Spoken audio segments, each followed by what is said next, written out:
everyone, and welcome to this first week of worship online during lockdown. And this half term in worship we started to think about the life of Jesus, which can be found within the New Testament, and we've been thinking particularly about Jesus' ministry, about Jesus teaching the people when he came down to earth.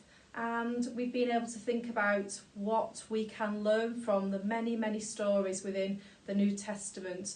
We're going to think today about fishing and have a think. I wonder whether any of you have been to the seaside and maybe seen fishermen, or maybe you've been to a lake, or sometimes even down on the canal near school there are people fishing.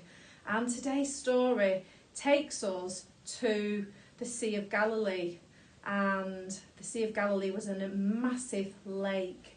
And I want you to listen really, really carefully, because we're going to hear about how Jesus met his very first friends that were going to help him in the future. So I'll have to put my glasses on. Listen carefully, I hope you enjoy it. Jesus' special friends. Jesus grew up in a place called Galilee, where there was a large and beautiful lake, and it was there that he began his work God gave him to do. God is like a king, he told the people, and he wants all of you to be part of his kingdom, to love him and to love each other.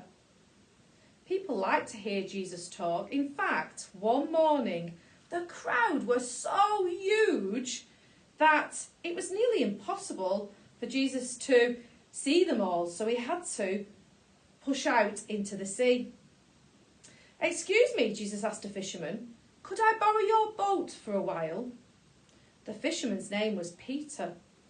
"Of course," he said, "and it's doing me no good. I was out all night and I didn't catch one fish." Jesus climbed into the boat. Peter rowed it a little way from shore, and from there Jesus talked to the crowd.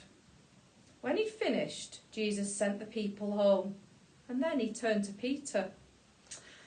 "Let's go a little bit further out," he whispered. "I'd like to catch some fish."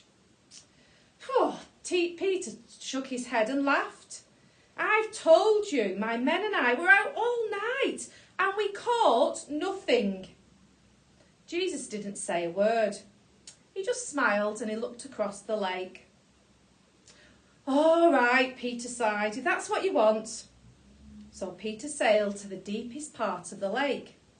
Then he dropped his fishing nets over the side. It took no time at all. The nets started pulling and jerking and stretching and bulging. And it was all that Peter could do was to keep the boat from tipping over. You see a picture there of Peter with all the fishermen on the boat. What can you see in the nets? Lots and lots and lots of fish. "Help!" Peter called to his friends. "Help me, please!" And they rowed to him as fast as they could. Then, all together, the men pulled onto the decks of both boats. Red fish and blue fish. And not just one, or two, or three, or four, but so many, in fact, that the boat would have sunk had the fishermen not rowed quickly back to shore. Peter looked at the fish in amazement. He then looked at his friends and shook his head. Then he looked at Jesus. He fell to his knees and he started to tremble. "Only God or someone full of his power could do that," Peter said. "Why would someone like that want to go fishing with the likes of me?" Jesus shook his head and smiled. "Don't be scared," he said. "God has given me a lot of work to do, and I need helpers. Helpers like you and your friends. Once you fished for men, but from now on, you'll be fishing for people and helping me bring them to God." Then Jesus stepped out of the boat and walked away across the shore. "Come with me," he called. Peter and his friends watched him go. They looked at the fish. They looked at each other. Then they dropped their nets. They left their boats behind and raced off to follow Jesus.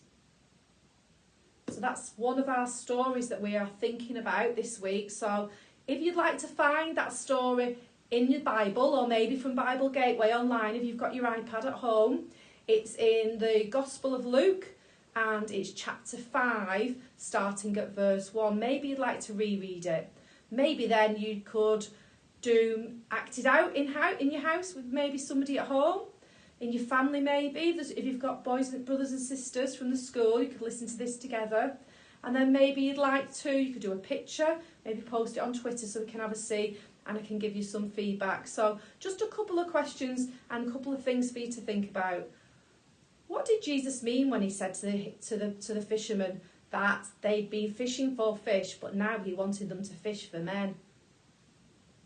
And I wonder, boys and girls, why did Jesus need extra helpers? Why? Why couldn't he just pass the message on from God himself?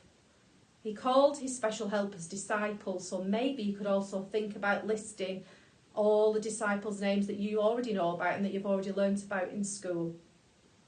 So there's lots there to be thinking about, boys and girls, and I will post another story on our YouTube site next week, and we're going to carry on thinking about stories from our Bible.